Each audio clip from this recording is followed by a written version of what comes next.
சை படம் படுமொக்க. என்னத்த இந்த படத்தை பத்தி சொல்றது? படத்துல கதையும் இல்ல, ஒன்னும் இல்ல. ஒரு காமெடியாச்சும் நல்லா இருக்கும் பார்த்தா அதுவும் சுத்தமா இல்ல. ஒஸ்ட் ஒன்னும் சொல்லவே முடியல.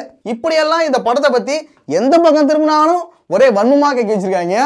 இல்ல லிஜெண்ட் படத்தை கூட இந்த அளவுக்கு வன்மத்தை கேட்கல. ஆனா இந்த படத்துக்கு வச்சு செஞ்சுட்டாங்க. ஒட்டுமொத்த வன்மத்தையும் கக்கியாச்சுடா அப்படிங்கிற மாதிரி இருக்கு. ஓகே, இவங்க எல்லாரும் சொன்ன மாதிரி இந்த படம் வந்து உண்மையாவே மொக்க படமா இல்ல ஒரு சுமாரான படமா அப்படிங்கறத இந்த வீடியோல பாப்போம். All Indians are my brothers and சிஸ்டர்ஸ்ங்கத ஃபாலோ பண்ணதுனால தான் ஒரு பிரிட்டிஷ் பொண்ண லவ் பண்ணேன்டா. வணக்கம். சோ நம்ம இந்த வீடியோல பிரின்ஸ் படத்தோட ரிவ்யூ தான் பார்க்க போறோம். சிவகார்த்திகேயன், மரியா, சத்யராஜ், பிரேம்ஜி, அப்புறம் இன்னும் உங்கள் அபிமான நட்சத்திரங்கள் நடிச்ச ஒரு படம் தான் பிரின்ஸ். இந்த படத்தை வந்து அனிதீப் தான் டைரக்ட் பண்ணிருக்காரு. இவர் வந்து ஏற்கனவே ஒரு தெலுங்கு மூவி ஒன்று டைரக்ட் பண்ணிருக்காரு. தெலுங்கு டைரக்டர் தமிழுக்கு வராரா அப்படிங்கிறத கேள்விப்பட்டதுமே ஒரு நிமிஷம் ஷாக்காக தான் இருந்துச்சு, என்னடா நடக்க போகுதுன்னு. அதுக்கப்புறம் இந்த படத்தோட ட்ரெய்லர் பார்த்த பிறகு ஓகேடா சம்பவம் இருக்குது, சிவகார்த்திகேயனை வச்சு ஒரு தரமான ஒரு சம்பவத்தை பண்ண போறாங்கிறது தெளிவா தெரிஞ்சுது. ஒரு வர்க்கியோது ஒழுங்கா பண்றியா நீ? புக்ஸை பார்த்து எக்ஸாம் எழுத விடுற. ஏன்னா ட்ரெய்லர் பார்க்கும்போது படுமுக்கிய தான் இருந்துச்சு. படம் வந்து கண்டிப்பா படுமுக்கிய தான் இருக்க போகுது, இல்லைன்னா என்ன சுமாரா இருக்க போகுது அப்படிங்கிற மைண்ட்ல வந்து நினைச்சுக்கிட்டு தான் போய் படத்தை போய் பார்த்தோம். நான் எல்லா பசங்களையும் பார்த்து எழுத சொல்ல மாட்டேன். யார் யாருக்கெல்லாம் ஆன்சர் தெரியலையோ அவங்கள மட்டும் தான் பார்த்து எழுத சொல்லுவேன். இந்த படத்தோட ஸ்டோரி என்னன்னா வச்சுக்கோங்க, வந்து சிவகார்த்திகேயன் வந்து ஒரு டீச்சரா இருக்காரு. ஹீரோயின் வந்து மரியா இருக்காங்களா, அவங்க வந்து அந்த ஸ்கூல்லயே வந்து டீச்சரா ஜாயின் பண்றாங்க. நான் இந்த ஸ்கூல்ல ஜாயின் பண்ணது எனக்கு ரொம்ப மகிழ்ச்சியா. இவங்க ரெண்டு பேரோட காதலுக்கு வந்து எதிர்ப்பு வருது. வழக்கம் போல தான் ஏற்கனவே நம்ம பல வருஷமா பார்த்த ஒரே ஸ்டோரி தான். இதுல என்ன கொஞ்சம் டிஃப்ரெண்டா ட்ரை பண்ணிருக்காங்கன்னா, ஒரு இந்தியனோட பையன், அடுத்து வந்து பிரிட்டிஷ்லேருந்து இருக்கிற அந்த பொண்ணு, இவங்க ரெண்டு பேரோட காதல் வந்து எப்படி சேருங்கிறதான் காமிச்சிருக்காங்க. கூட இருக்கும்போது I feel excited. அதுக்கு இடையில நடக்கிற சில சம்பவங்கள் தான் இந்த படத்தோட ஸ்டோரியே. இது மாதிரியான காதல் படங்கள் வந்துட்டு ஏற்கனவே நிறைய வந்திருக்கு, ஆனா இதான் ஃபர்ஸ்ட் டைம். இந்த மாதிரி நிகழ்ச்சி இதுக்கு முன்னாடி நிறைய நடந்திருக்குது, ஆனா இதுதான் ஃபர்ஸ்ட் டைம். சரி, ஸ்டோரி தான் இப்படி இருக்கு, ஸ்கிரீன் பிளேவாவது நல்லா இருக்கா அப்படின்னு சொல்லி பார்த்தா அங்கதான் சம்பவத்தை பண்ணிருக்காங்க. ஃபர்ஸ்ட் இந்த படத்தோட ஹீரோ சிவகார்த்திகேயன் பத்தி பார்த்துருவோம். சிவகார்த்திகேயன் வந்து இந்த படத்துல ஒரு டீச்சரா நடிச்சிருக்காரு. டீச்சர்னு சொல்ல போனா நம்ம மைண்டுக்கு என்ன வரும்னா, சாட்டை படத்துல வர சமுத்திரக்கனி, ராட்சசன் படத்துல வர இன்பராஜ், அடுத்து நாட்டாமை படத்துல வர என்னது நாட்டாமை டீச்சர். உன் மைண்ட்ல இருக்கிறத நீ சொல்ற.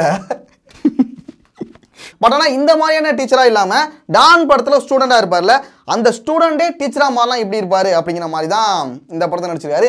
பர்ஃபார்மன்ஸும் டான்ல உள்ள மாதிரி தான் இருக்கு, ஒன்றும் பெரிய ஒன்றும் டிஃப்ரெண்டா இல்ல. ஒரே ஒரு லவ், அதுக்கு வேர்ல்டு வாரே வந்துரும் போல. டான் படத்தோட அனதர் வெர்ஷன் கூட இந்த படத்தை சொல்லலாம். அடுத்து இந்த படத்தோட ஹீரோயின் மரியா. மரியாவை பொறுத்த வரைக்கும் நல்லா நடிச்சிருக்காங்க. அப்புறம் இன்னொரு முக்கியமான விஷயம் என்னன்னா, அவங்க பேசுகிற இந்த லிப்சிங்னா கரெக்டாகவே சூட்டபுளாக இருக்கு. நீ ரொம்ப கைண்ட் ஹார்ட்டட், நான் உன்னை விட மாட்டேன். சரிடா வள நிறுத்திட்டு மேட்ருக்கு வாடான்னு சொல்லுவீங்க. மேட்ருக்கு வந்துடுவோம். இந்த படத்தை பற்றி சொல்லணும்னா, ஸ்டோரிங்கிறது பெருசாக கிடையாது. இந்த லவ் காமெடி இதை வச்சு இந்த படத்தை வந்து தேர் மாதிரி இழுத்துட்டு போயெல்லாம் நினச்சிருக்காங்க.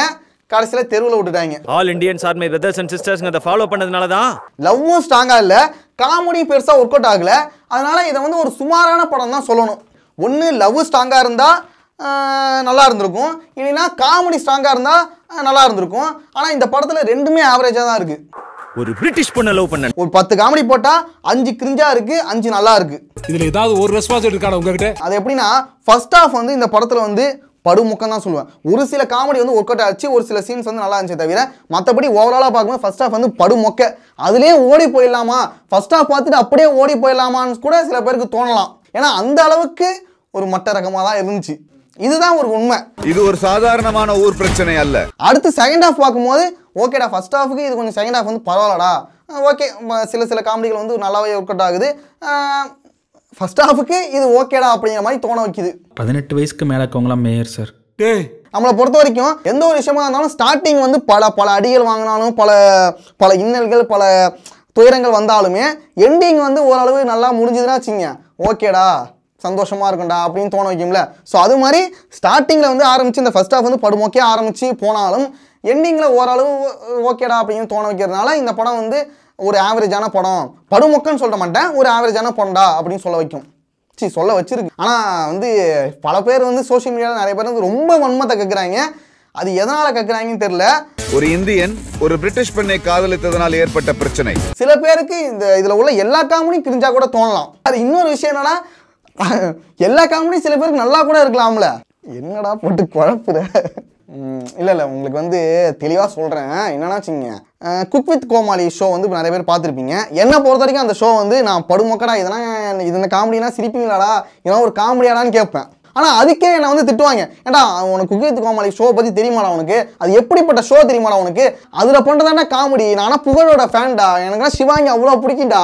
அவங்க பண்ணுற அந்த ரியாக்ஷன் இருக்கு அப்பா, அதுக்கு நான் விழுந்து சிரிப்பாண்டா அப்படின்னு சொல்கிற ஒரு குரூப் இருக்குது. அதை வந்து நம்ம ஒத்துக்கிட்டு தான் ஆகணும். அதே போல் இந்த படமும் ஒரு விதமான ஆடியன்ஸுக்கு கண்டிப்பாக பிடிக்கும். பொண்ணுக்கு பேர் வேடான்னு சொன்னா எலிசபெத் டெய்லர் வைக்கிறா சார். ஒரு டெய்லரோட பொண்ணு டெய்லர் தான் ஆகணுமா? இது எப்படி சொல்றேன்னா, நான் வந்து ஒரு காமெடிக்கு வந்து லைட்டாக சிரிக்கும் போது ஒருத்தன் விழுந்து சிரிச்சிட்டு இருக்கான். ஏன்னா அவன் வந்து ஒரு குக் வித் கோமாளி ஃபேனு எனக்கு தெரியும். என்கிட்டே வந்து புகழ் காமெடினா அவ்வளோ சூப்பராக இருக்கும்டா அப்படின்னு சொல்லிட்டு என்கிட்டே வந்து பேசிகிட்டு இருப்பான். ஸோ அந்த மாதிரியான காமெடிக்கும் ஒரு வித ஃபேன்ஸ் இருக்காங்க. அந்த ஷோவும் எந்த அளவுக்கு ஹிட் ஆச்சுன்னு உங்களுக்கே தெரியும். சேர்மேனு, கவுன்சிலரு, அட்லீஸ்ட் மேயர்னா என்னன்னு தெரியுமா? கடைசியாக நான் என்ன சொல்ல வரேன்னா, இந்த விஜய் டிவியில் வர இந்த குக் வித் கோமாளி, அப்புறம் வந்து புகழ் ஃபேன்ஸ் இருக்காங்க அவங்கள மாதிரி ஆட்கள், அப்புறம் வந்து சிவாங்கியோட தீவிர ரசிகர்கள், இந்த மதுரை முத்து காமெடிகள், ஈரோடு மகேஷ் காமெடிகள், ஸோ இது மாதிரி, அப்புறம் வந்து முக்கியமாக எஸ்கே ஃபேன்ஸுன்னு சொல்ல போனாலே எந்த ஹீரோவாக இருந்தாலும் அவங்க ஹீரோக்கு வந்து கண்டிப்பாக வந்து சொம்படிக்கணும், முட்டு கொடுக்கணும். படம் படும் முக்கியம் இருந்தாலும் முட்டு கொடுத்தா ஆகணும். அது வந்து அவங்களோட தலைவிதி, அதை வந்து மாற்ற முடியாது. ஸோ எஸ்கே ஃபேன்ஸு கண்டிப்பாக பிடிக்கும். ரொம்ப படுமொக்கம்னு சொல்லிட்டு இருக்கோம்ல, அந்த அளவுக்கு இருக்காது. ஒரு ஆவரேஜான மூவியாக இருக்கும். அடிச்சுக்கிறீங்க, நாமெல்லாம் ஒரே ரத்தம்டா. இந்த படத்தோட சாங்ஸ் பற்றி கண்டிப்பாக சொல்லியே ஆகணுங்க. சாங்ஸை பேசாமல் எடுத்துடலாம் போல, ரிமூவ் பண்ணியிருக்கலாம். ஒரே ஒரு சாங், அந்த பின்பிலிக்கு பிலாப்பின்னு இருக்குல்ல, அந்த சாங் மட்டும் தான் நல்லா இருக்கே தவிர மற்றபடி உள்ள எந்த சாங்கும் நல்லாவே இல்லை.